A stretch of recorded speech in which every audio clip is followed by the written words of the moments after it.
All right, guys, here we are back in Idaho, back in the shop. We have the 383 block back. If I do this all right, you'll see that I loaded up all that junk over there. You can't really see it all, but all the parts that go into this engine. Took it to my dad's in Colorado to build the block with him, to learn from him. He's built dozens of them, and dozens of engines, that is, mostly small block 350s, but several big blocks, etc., etc. Anyway, got down there, put the crank in, put the pistons in, started, put the rings on, went ahead and plastic aged everything, you saw it, put the pistons in, rotated the first one up, didn't really pay close attention, second one up to put the third one in, and I thought, something's wrong. The piston was sticking out of the cylinder head like, I don't know, I'm going to call it 1/8 of an inch. I'm sure there's an actual exact measurement, but it was sticking out of the cylinder, out of the block. Not going to fly. Did my research, realized that I had a piston for 350, not for a 383. Obviously, I'm running 5.7 rods, and the stroke on the crank is, for those who know, is 3.75 on the 400 crank instead of 3.48. I hope I got those numbers right. On the standard 350 crank, and therefore when it stroked all the way to the top, it was sticking out the top. So I need a shorter pin distance from the pin that goes in the rod to the top of the piston so that it then maxes out. I'm running, I had flat top pistons that I was going to run in this. I couldn't find flat top 383 when I wanted to order them to replace those, because obviously those aren't going to work, so I had to order new rods. I ended up getting H-style rods instead of I-beam rods, so that in case we actually get crazy with this someday, I don't bend the rod, hopefully. And then now I'm running dished top pistons that should yield in a 383 10.2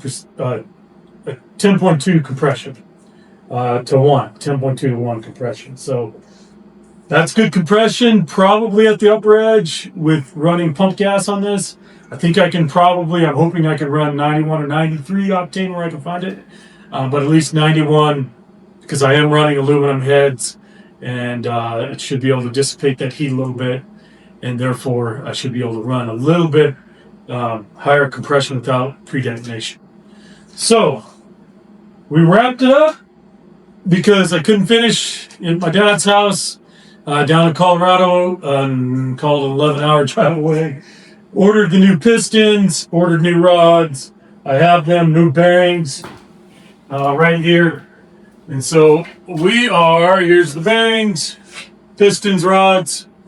So follow along while we build a 383 stroker. Don't do like I did. Make sure, and for full disclosure, one of the big names that might be shown over here several places, the tech triple reassured me that I was getting 383 pistons, and I didn't verify that they were intended for the 3.75 stroke.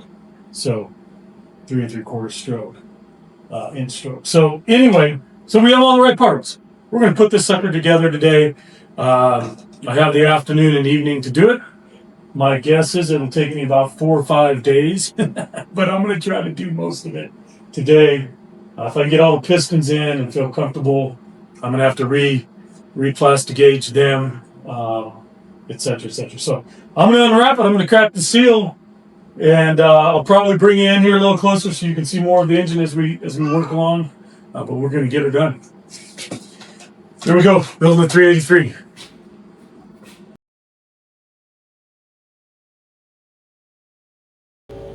Okay, here we are at my dad's place in Colorado. We unloaded the truck, got everything out. We've been at it maybe an hour, and I already learned a bunch because I don't know what I'm doing. So I came up here to have my dad teach me how to build this 383 stroker. Here's the block. First thing I learned, I I need a more extensive checklist because we got here, went to put the main caps on, and I realized I forgot the windscreen at my house that came off the original block that we would reuse. So we're gonna try to figure out how to deal with that. We also discovered right here in the engine, he took one look at it and in about 2 seconds said, hey, why are those cam bearings clocked off? They should be, the hole in the cam bearing should be pointed to the bottom to allow oil to flow and oil the cam, and it's not. So he is in the process of doing all the actual work over here. He drilled them out so the oil will flow, and he's in the process of blowing out the little fine bits to make sure the engine's good and clean. All right, just a quick walk around to show you what we got. All the parts laid out, components, gaskets, and then the heads are right here. The crank's right there. Dad's doing all the actual work, but I'm gonna try to get to help him.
Is that too far? Yeah.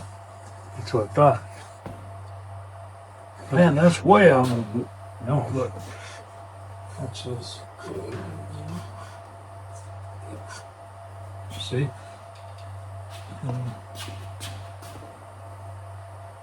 And then we're talking quarter of an inch.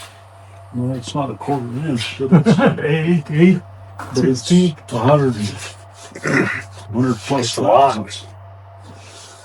That don't look right, Mike. I know, that's why I asked. What went wrong here? Well, you know what? You have to have the right piston pin height. Yeah. And you didn't bring those other pistons with you, huh? Nope. No, because I didn't. No, because these are pressed on. I guess we could have taken them off, huh? Man. Because that's going to hit the What's the head. length on the rods, did it say? Is it a 5/7 rod? Yes. 5/7 rod. That I'm pretty confident in. So is this pin height? It's just too far, too deep. Yeah. Do you have any literature on those pistons? Piston's all I got so far. And then the sheet rock.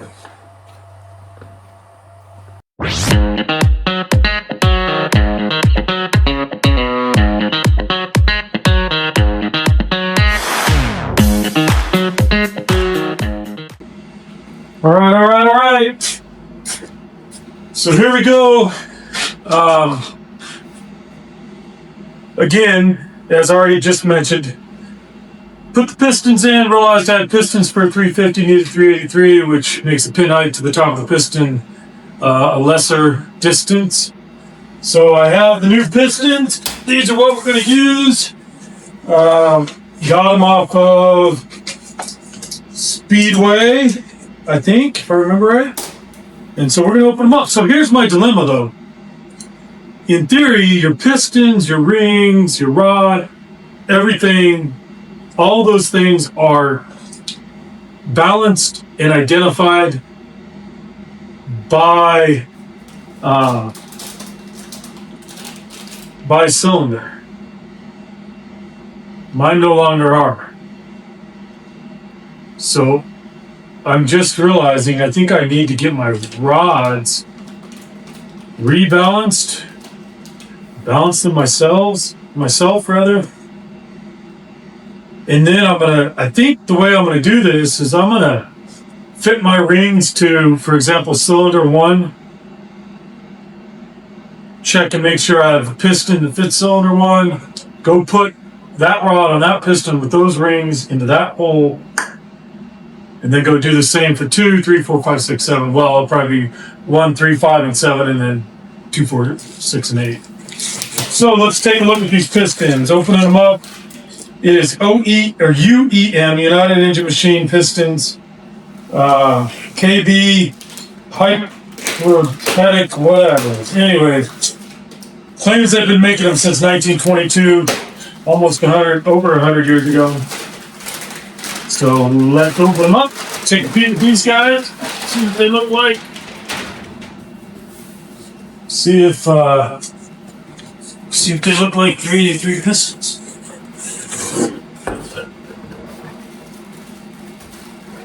The planers. Oh yeah, wait a minute. Okay, so you can see already how much shorter those are. That is definitely different than the 350 pistons. This hole was down here, and it was had a much longer wall. So for those out here wondering, that's how you know. But the bigger task at hand is figuring out what I'm going to do with my rods and how I'm going to get them balanced, or balance them myself. Because last time, I am here, I promise. Last time, I took him to a machinist and he actually balanced them. And I don't want to mess them up. I don't want to try to balance them myself and maybe mess them up. So here are the H-style rods. Let's open these dudes up, take a peek at those. Wrapped in this protective coating that has some grease on it. I assume that's what that's for. For those who don't know, I'm sure most of you do, this is an H-style piston. Okay, you know it's H-style because it has this groove in it. So it basically makes an H with the metal. You also know it's a floating pin piston because it has this brass inner portion that is already honed out and perfectly fit for the pin on the piston itself. What I don't know is if these are pre-balanced or not, a balanced set or not. I don't want to go trying to balance them myself. I think I'm going to have to go get them balanced, or I just go with them. The last set I had, the guy had to do a lot of tweaking on them to get them to balance right. So I'm going to take a minute, call my brother, Bad Hombre Garage, and see what he has to say. I'll be back.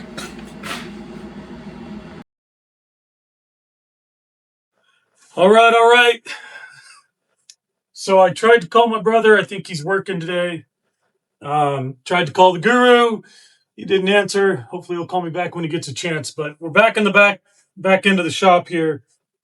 And I figured, so like I said, I had some I-beam rods that I had balanced with this crank. And the guy who balanced them, he just made every rod the same weight, which makes sense. If all the rods are the same weight, they're interchangeable in terms of where they can go. That's my theory. That's why he did that.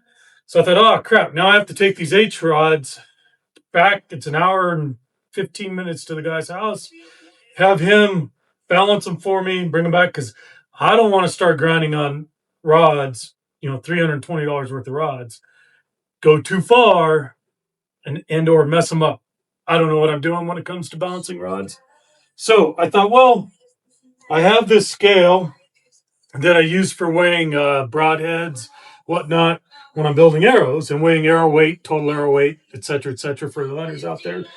It's important. If your arrows all weigh the same, they will more likely shoot the same. There's a whole bunch more to that. Different episode. Anyway, so I thought, well, I'm just going to take these out of the box and I'm going to put them on my scale and see how much they weigh. And this one weighs 1 pound, 5.5 ounces. So I thought, well, let's see what this one weighs. 1 pound, 5.5 ounces. And I'll show you. For those who might doubt it, I think you can see it. 1 pound, 5.5 ounces. All right. So I think what I'm going to do, and I went through all 8 already off camera. These two are 1 pound, 5.6 ounces. So 1/10 of 1 ounce heavier. I am a good grinder, but I don't think I can grind them any closer in weight than that. I think I'm going to roll the dice and just go with it. Plus, obviously, they're still in the plastic. So what I'm going to do here is I'm going to pull them out of the plastic. I'm going to weigh them, just the bare rod themselves. I didn't want to expose them if I didn't need to, if I was going to have to take them to somebody else or ship them back or whatever. But let me pull this out of the plastic completely. I also did it in grams, by the way. And between all 8, the lightest weight one to the heaviest weight one is 3 gram difference. So bare rod on this one. So 2/10 of an ounce worth of packaging. So 1 pound, 5.3 ounces. And I'm going to do, I know this one was a lot lighter. Not a lot. It was 1/10 of 1 ounce lighter. So I'm going to pull it out and see if by chance it was the packaging that was making that 1/10 of 1 ounce difference between the two. So this one, oh yeah, look at that. 1 pound, 5.3 ounces. I will tell you what, I'm going to show you this. I got these off eBay. They were $100 cheaper than getting them off the big names.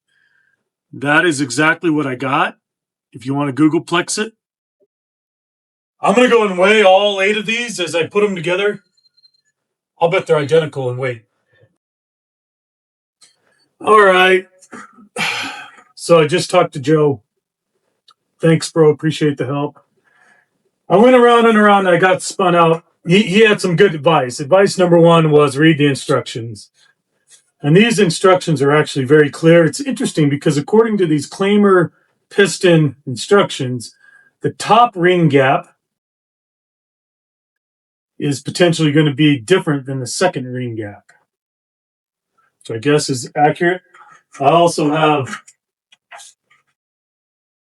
the small block Chevy Build Your Small Block Chevy book that is highly recommended, and it probably says the same thing. Anyway, but I got all thrown off here where it says offset wrist pin.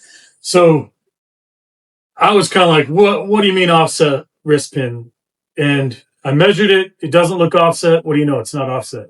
It is very much in the center of that piston. That does not apply.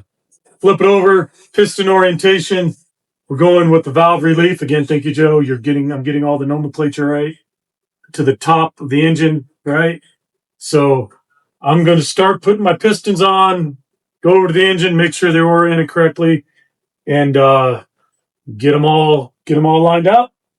As I put them on, I'm going to put a little bit of break-in oil just in there to make sure everything is lubed up, pre-lubed a little bit, and flowing properly. So here we go. Come back. They should be on, hopefully. Okay, it dawned on me maybe there'd be some benefit in you guys actually watching me do one of these. I've never done this before. So if you see that I'm doing something wrong, it'll be too late for me, but throw a comment down there for anybody else who's going to attempt to do this and might be watching this video. So I got a little bit of break-in fluid or break-in oil here that I will be using to actually break it in when the time comes. But in the meantime, I'm going to use it. Put a little bit in here just to make it nice and greasy. Grab my piston, pull the pin out. Okay, now I need, again, the valve relief to be oriented up. In order to do so, I already forgot the name of this thing. Fillet. The fillet needs to be to the outside, which would make it orient up. I'm going to put a little bit of oil on my pin here. I'm going to stick the pin right in there, or the piston in there. Slide that pin right back in. Nice and easy like. And would you look at that? I mean, it went in like greased lightning right there. So, you can see, again, I think the fillet's on the crank. I don't know. But you can see how this has a ridge here and does not have a ridge there. This is going to go to the outside of that journal, I believe it's called, right on the crank.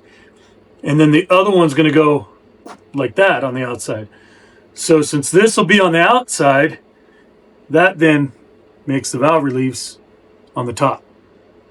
Make sense? All right, so now I have the piston in, and according to these handy dandy instructions, it says the true arc lock, position open end of lock facing down, sharp edge to the outside. So I'm assuming down is down as it is oriented in the engine. I have these handy dandy little pliers. I think they're actually intended for the other kind of clips to expand them, put them on. I got them for a project, but I think they're going to work for this purpose. I can also contract these suckers if I can get them in the hole. Okay, so here again, you can see how that's on there. And that needs to go right in here with this down, meaning up in this case. Okay.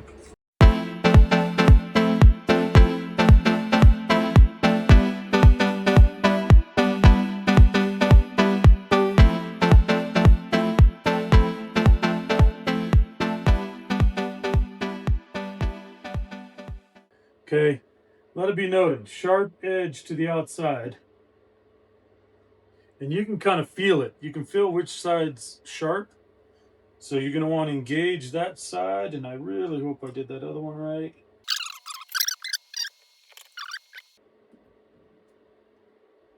There we go. You hear that clip in? Boom. Well, you know when it's in. Check that out. I like that. Okay. Clips are in. You can see how they look. They're oriented down when the piston is correct. Same is true on this side. Boom. Number one.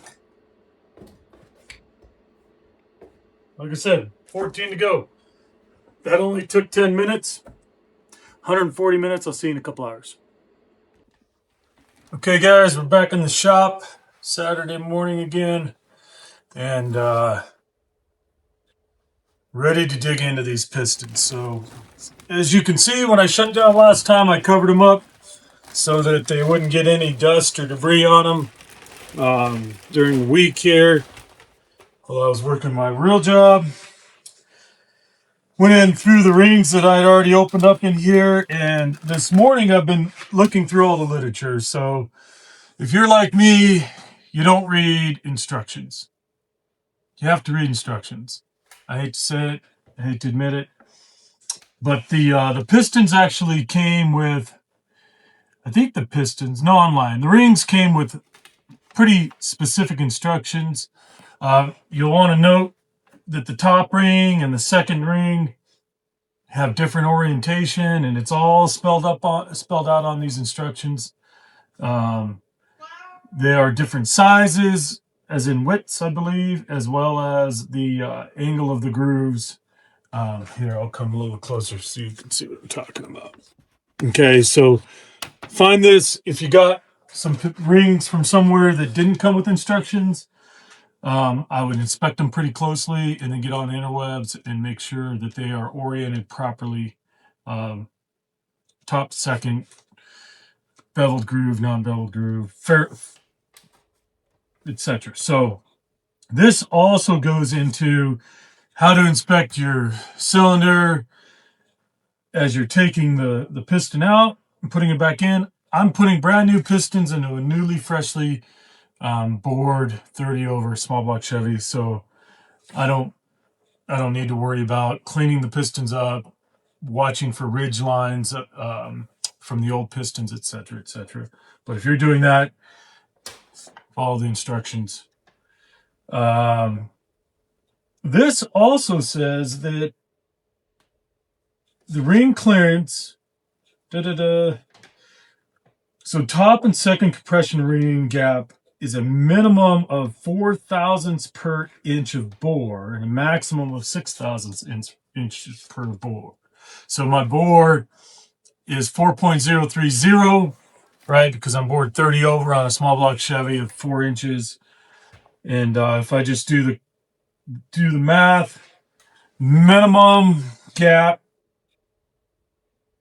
should be 4 thousandths, so 0.004 times 4.030, 16.12 thousandths. So 0.01612, 16 thousandths. According to the small block Chevy building Bible over here, if you don't have one, get it. Page 107, ring gap recommendations. Okay, for regular iron rings, top ring, I'm not supercharged and I'm oval track, which obviously operate at a high RPM for an extended period of time. I'm going pro stock, comp eliminator, modified, etc. 18 to 20. And my calculation came up with what? 16 as a minimum. Okay, and then this says max of 0.006 times 4.030. It's 24. So 16 to 24, according to the book. 18 to 20 is the window we're looking for on the top one. 12 to 14 on the second one. Okay. So 18 to 20 falls right in line with the calculation with the instructions on the rings themselves.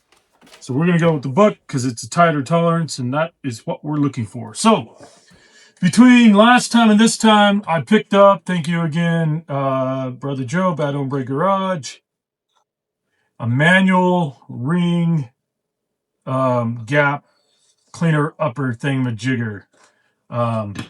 This book actually has a very fancy name for it. You can buy them. They're like $800 for a powered one that automatically measures the gap, and you can get it exactly right very quickly. It's called a Goodson ring gap machine tool. I'm going to use this manual ring gap machine tool that I got off of Amazon.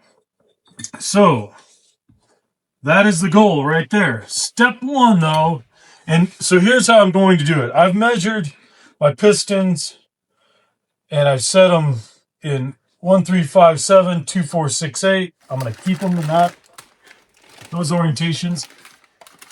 In case you didn't missed it, they're labeled top ring, second ring. And again, if you look at the instructions here, it shows that they're a little different. So you want to get them right. Okay, and then obviously we have the oil ring, which is less important with regard to gapping. So I'm going to do it one cylinder at a time. So I'm going to walk over there to the engine. It's on the other side of the shop. It's just the way it worked out. My shop is a messy disaster, but I'll pull you off here real quick. We got projects going everywhere, so don't judge me on the cleanliness of the shop. But for consistency's sake of the video, this is where we're going to build the engine. It's clean. It's contained. I got some bigger plastic bags because I've come to the realization I'm not going to get this done in one day. So I'm going to unwrap it from when we were at my dad's, and we'll video that part over here so you guys can see how it works. But I'm going to unwrap it and flip it over and get ready to measure ring gap for cylinder one. I'm going to plastic gauge, set that cylinder, gap the rings, boom, I'll have cylinder one done. Then I'll do cylinder 3, 5, 7, 2, 4, 6, 8. So that is the plan today. So you'll see me on the bench again. Forgive the shape of the shop, but hey, that's how it works when you have life going on and multiple projects, etc., etc. So here we go. Top ring number one. And obviously, in case you've never seen it, there's your ring gap right there. And installed in the cylinder, okay? That's why we're going to go over there and install it in the cylinder. That ring gap, we are shooting for 19 thousandths plus or minus 1 thousandths of 1,000 thousandths of an inch. So I'm going to take this with me. I'm going to take this ring. I'm going to take my number one piston, and we're going to go gap it. And we'll gap. I'm going to come back here to install them because this is where my vise is. For future reference, I'm going to get a vise over there so I can build my engines there and not have to come back and forth. But that's going to be. But today, this is how it's going to work. So we have number one ring, number one piston. Let's go. See you over there. Okay, here we go. We're going to go for putting in cylinder one, or piston number, rod number one. I will be using plastic gauge. For anybody who doesn't have it, green plastic gauge is what you need for this. It comes in this long strip like that. Just cut a piece off about an inch or whatever so that you have at least one full set of the different measurements inside. Okay, so you're going to open this thing up like that. Okay, and in there's a little tiny piece of plastic. Okay, so if you've never used it before, like I never had, that's the magic of plastic gauge. We're going to cut this into a real small little, maybe like, I'm going to say 1/4 inch strip as we measure each clearance between the bearing and the actual crank itself. So I'm going to set that up there carefully where I won't lose it. I got my bearings out. Open those guys up real quick. And it came in 2 different sleeves of bearings. And it actually, on the back of them, on the back of the sleeves, it does say, I think, yeah, 1, 2, 3, 4, 5, 6, 7, 8, 1, 2, 3, 4, 5, 6, 7, 8. So I'm going to put the ones this direction. I'm gonna put my plastic gauge back up here. And I'm gonna follow the instructions and put 1 on 1, 2 on 2. I don't imagine it really matters. But since it doesn't say like 1 1, 2 2, 3 3, I'm gonna do 1 from each package. Again, I can't imagine it matters, but and on the other ones we did not do that. We just went, grabbed 2 bearings, they're identical, and went for it. So I don't know, that's up to you. Tell me if we screwed that up. But in general, if the packaging seems to indicate something, and especially if it's pretty clear like that, then you should probably do it. So I'm going to take these caps off of here.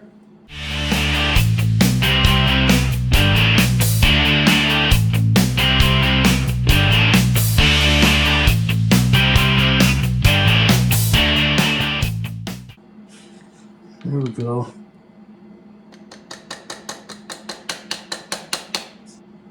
Apply just a little bit of pressure, maybe. Yeah.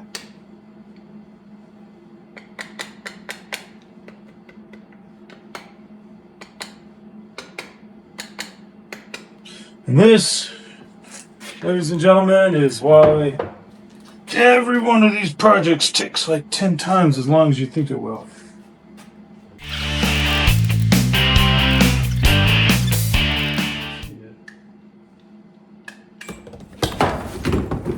Well, that was real smooth. It didn't hit the ground, at least. Oh no, there's no pin. These have a little sleeve on them, if you can see that. Man, what a pain. But it came off. So now those have to line up exactly right to go back together. Well, we got it apart. Okay, so now we're going to grab bearing from slot number 1. And for anyone who's never done this, it's pretty obvious. There is a little slot right here. There's a notched part of this on one side, not on the other side. You can see that. These are also marked, and they tell you exactly how big they are. So, in case you have an undersized or oversized journal crank. So I'm going to slip that guy right in there. I'm going to take the one out of the number 1 slot on this side, stick it on the cap, okay? And again, if you've never done this, it just marries up like it should, pretty obvious. And then you just push the other side down, get them even. There you go. Okay. So, now I'm going to carefully, I'm going to actually roll this engine over here where I can do this all kind of one shot. So, number 1 cylinder, I already oiled it up. Make sure there's no any craziness going on there. I'm going to stick my piston in here nice and easy without having the rod scrape the wall.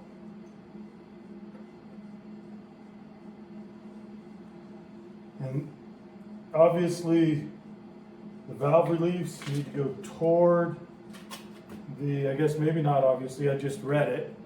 Valve reliefs need to go toward the intake, okay? So toward the intake with the valve reliefs, slide the piston in.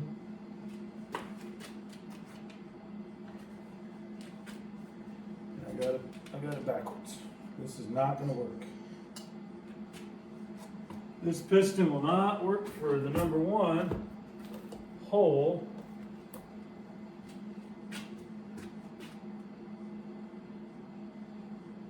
Should work for the number 2 hole. So what I'm going to do is I'm going to take it and I'm going to set it aside right now. And I'm going to go get my number 2 and check to make sure I didn't screw anything up. So here's what happened. Okay. So I put all these on so that they would have an even number of them would have the valve reliefs facing toward the intake, okay? When it gets installed, like that. But when I do that, this little ridge right here has to go to the outer side of that journal. Hope I'm using the right terms, okay? So you got another piston that rides right on the journal right here, okay? And I'll try to whip this around here to show you guys, because I'm trying to help you just like someone helped me. Okay, when you go to put all these together, this ridge, and there's a term for it, but you can see it's thicker, thinner, okay? And on the inside, it actually has, it's kind of a bevel to go on the crank where it's rounded on the sides. On the inside, there isn't one, okay? So this rod has to go that direction with that bevel to the outside of that number 1 and 2 journal. Again, hope I got all that right. In order to do so, this one has to go in the number 2 cylinder. I could just start with number 2. Some weird superstition inside me right now saying start with number 1. So I'm going to go get another piston. I'm back. So, got another piston. Valve relief. If you're looking at the piston, the thick side to me is to the right of the valve relief. So if I stick this in the number 1 cylinder, and I'm going to have to roll this back over here again. All right, so let's roll her back over. Sorry for that. So we're back to number 1. Okay. Number 1 cylinder. This has to go toward the front of the engine.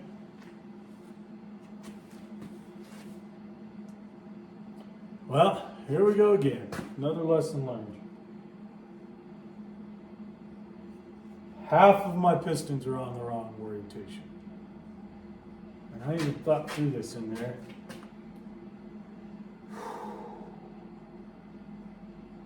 Yeah, I think they all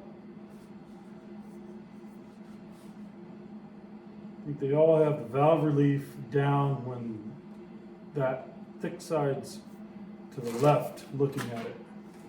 Right? So thick side is to the left. And half of them have to be the other way. Half of them need to be like that.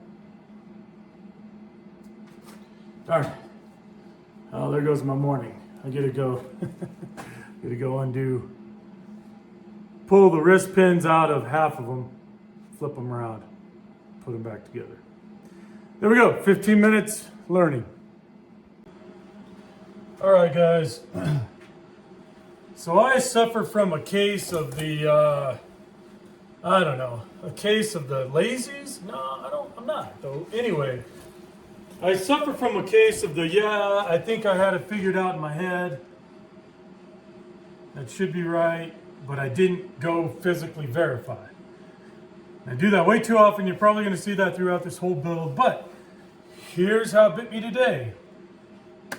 I thought I wanted all of these oriented the same, knowing full well that half of them had to be different. And I got in my groove of putting these wrist pins in and getting my pistons all dialed in. And I failed, okay? Because all of them, right, there's a 1 and a 4. All of them have the thick side oriented the same to the valve relief. I don't know why in my head that would work. It's obvious now it didn't. When I went to put it in, they're all going to be on the odd side of the engine.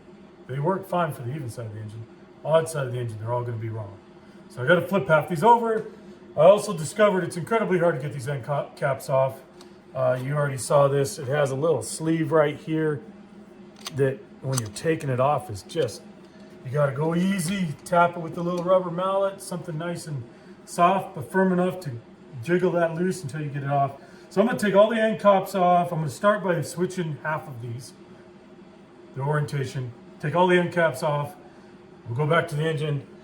Just try to get them in there, plastic edge them, and then on we go. All right, here's how you burn half a Saturday and get nothing done. So you saw over on the bench, I discovered that I discovered that at least half of my pistons were wrongly oriented, okay? So when I was sitting here putting the wrist pins in, putting the rods on the pistons, I thought through it, and in my head, all of them had to be oriented the same way because half of them flipped and went the other direction on the other side of the engine. I was correct, okay? But what I didn't do, I didn't stop to think, would it matter which way all of them were? And it does. So again, the valve relief needs to be up in the hole toward the intake, okay? So on the number 3 hole, okay, yeah, on the number 2 hole, it needs to be like that. Well, the number 2 piston rod lies behind the number 1 rod on that side. So in order to do that and get these properly on the journal, I need to have one rod with it on the outside, okay, on the back, toward the back of the engine, and have the valve relief up, which it's not on this one. Okay, and the other one with it toward the front so that they marry up properly, okay, on the crank. So that looks beautiful. They're both toward the center of the engine. Everybody's happy. The only problem is I have them backward. I have the number 2 on the number 1 and the number 1 on the number 2. So I was like, oh, well, no problem. Let's just flip them. Put them so the rods are correct. And that's great. But now, okay, with the rods correct, with the thick part of the rod out, so they fit properly on the crank, if you can see that. Now both valve reliefs are to the outside of the engine, which is the opposite of what I need. And there's no way, because even if I use that, there's no way. They all do have to be oriented correctly. Opposite of the way that I did it. So I'm going to go take some time and I'm going to switch every one of these rods around. Before I do so, I'm going to triple check that my philosophy is accurate. Even if I switched them, doesn't matter. The valve reliefs are in the wrong orientation. To get them right, I have to have the fat sides to the inside. Doesn't matter which 2 rods I grab. See, I don't know, it'll take me like 30 minutes. Okay. All right, guys, here's one for you. I am down to, my 7th rod that I'm turning around because I didn't triple check on the actual engine as to which direction the rod would be relative to the valve reliefs. Anyway, so if you have the great misfortune of having to take these little clips out and put them back in, putting them in is reasonably easy. You get the right tool. I said this before. This little tool has an end on it that you can actually take off and have it where it rests closed and it rests open, and then so it'll automatically splay open and you can tighten it, or it will automatically be tightened and you can splay it open. Anyway, if you have the misfortune like I did of having to take these out, it's a pain in the butt. Mine doesn't go all the way closed. Those 2 little holes are in the center of the 2 nubs here. If they were on the inner edge, that would actually be better. So the next time I buy one, I'll buy one like that. I assume they make them like that. But anyway, if you're trying to do this, I did figure out a technique that seems to work. I have a rod here with the pin in it. and the little keeper ring there that I'm going to take out. So here's what you do. Okay, you engage the two holes, and when you go to rotate this thing, if I can get my, wear your glasses if you have glasses, and I don't have mine on, but if I can get this in the hole. Okay, so I'm engaged in the ring, okay? I'm gonna compress it, I'm gonna push it to the upper left and rotate toward me and then pull back down to the right. Does that make sense? So my handy dandy little pliers are falling apart on me, so this is looking far less slick than it was. So up to the left, rotate down to the right. Out she comes. Usually they stick on the pliers, but that one flew off, but there you go. Got that little pain in the butt ring out. So I'm gonna clean it up and rotate the pin.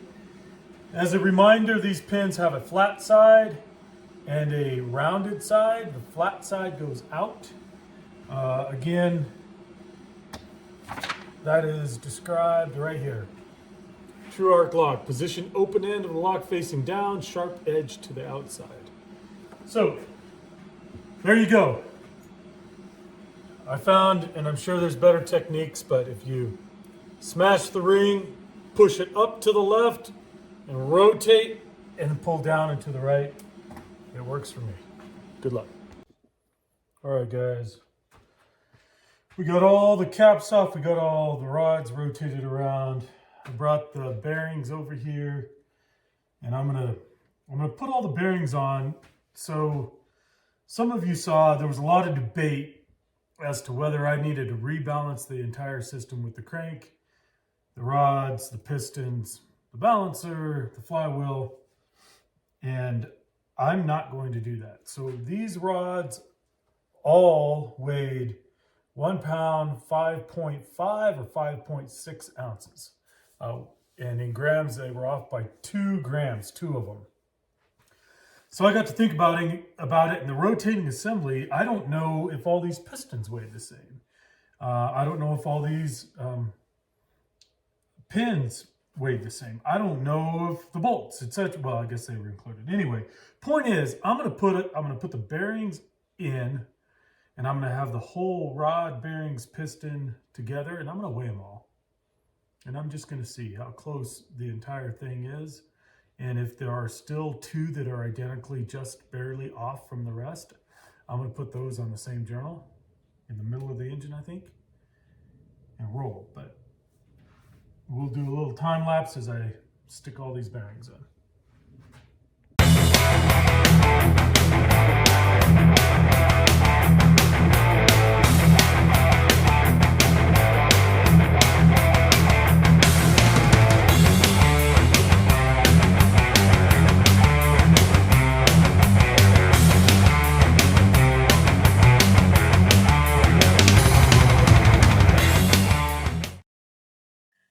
Okay, guys, I have the bearings in, I have the rods connected to the pistons. This is the full assembly. I got my, actually my broadhead scale out here. And just for kicks, because I'm not going back, even though I probably should, let's tear this again here.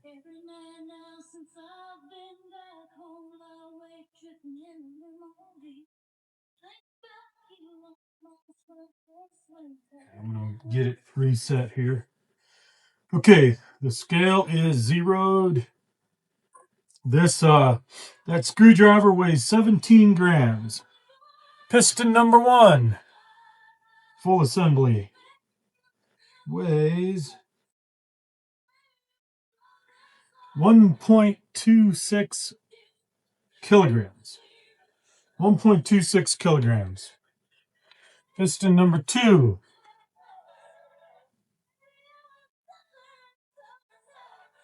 1.26 kilograms. I'll take a quick pic for all the naysayers out there.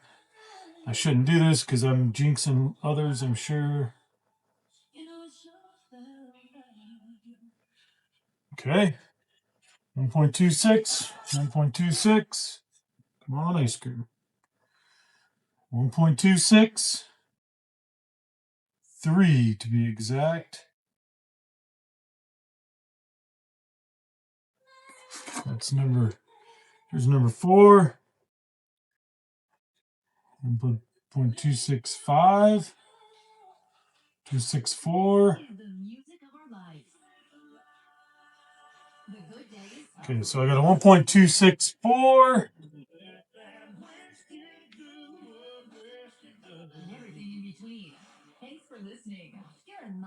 And 0.264.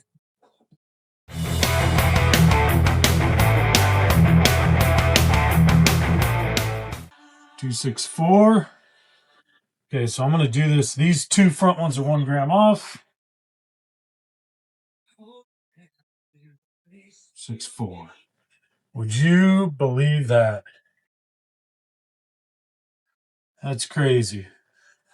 So these two are 1 gram heavier. Okay. Now I put the bearings in according to the designated cylinder on the packaging. I don't think that matters. So what I'm going to do right now is I'm going to take my number 5 piston. No, I'm going to take my number 6 piston and my number 7 piston, and I'm going to switch them so that I now have the two heavier by 1 gram heavier piston rod assemblies on the same journal. That one waffles, that one piston waffles between 6.4 and 6.5. I'm calling it. I mean, they're within 1 gram of each other when I remeasured and measured with the bearings in, the rods on the pistons, the whole assembly. So we're going to run it like this. All right, get you where you can see me and everything. So I have a handy dandy rings grinder, the number 1 piston fully assembled. As you saw, I weighed all full assemblies and they're all identical. One is 1 gram different. I think the second one waffles between them. So I'm going to put those on an inner journal here. I think I made them 5 and 6. But here's number 1. So we have the bearings in. We are ready, I think, to finally put a little plastic gauge on here and see if they are, see how it's going to fit. So I have my little tiny strand of plastic gauge here, like we discussed before. Like I did that, we discussed. Anyway, and I'm going to take just a little tiny touch of it and put it right on this journal where the number 1 piston. Oh, no, I'm going to put it on the ground, it looks like.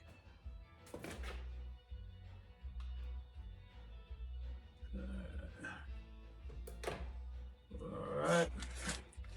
I'm going to put it right here where the number 1 piston's going to go.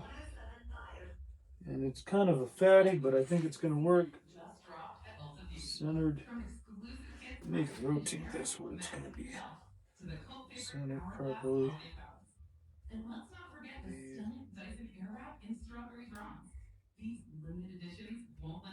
Okay. And I'm going to take the number 1 piston, properly oriented. Remember, valve reliefs are going to go to the inside of the engine. And without scratching anything, I'm going to ease that dude in there. Choose from reciprocating saws, multi-tool, sanders, and more. Whether you're stocking up on power for your personal workshop or grabbing the perfect gift for someone else's. Okay. So got it all the way up to the crank. Be careful not to turn the crank yet. Make sure you don't do that. That's That's the second time I've done that. First time it wasn't necessarily me.